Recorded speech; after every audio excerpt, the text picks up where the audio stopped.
বৈষম্য বিরোধী ছাত্র আন্দোলনের অন্যতম সমন্বয়ক ও জুলাই স্মৃতি ফাউন্ডেশনের সাধারণ সম্পাদক সার্জিস আলমকে কেন্দ্রীয় মুখ্য সংগঠক পদে মনোনীত করেছে জাতীয় নাগরিক কমিটি। সোমবার গণমাধ্যমে পাঠানো প্রেস বিজ্ঞপ্তিতে এই তথ্য জানানো হয়।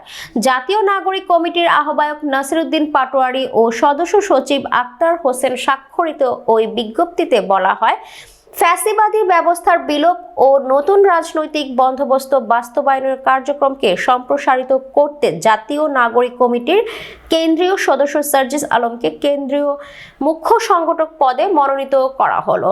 বিজ্ঞপ্তিতে আরো বলা হয়, জাতীয় নাগরিক কমিটির বর্ধিত সাংগঠনিক কাঠামোতে নাসিরউদ্দিন পাটোয়ারীর আহ্বায়ক, আক্তার হোসেন সদস্য সচিব, সামান্তা শারমিন মুখপাত্র ও সার্জিস আলম মুখ্য সংগঠকের দায়িত্ব পালন করবেন। ৮ সেপ্টেম্বর আত্মপ্রকাশ করে জাতীয় নাগরিক কমিটি। ওই দিন রাজধানীর জাতীয় শহীদ মিনারে আত্মপ্রকাশ হয় সংগঠনটির। নভেম্বরের শেষ দিকে জাতীয় নাগরিক কমিটির সদস্য হিসেবে মনোনীত হন বৈষম্য বিরোধী ছাত্র আন্দোলনের অন্যতম সমন্বয়ক সার্জিস আলম।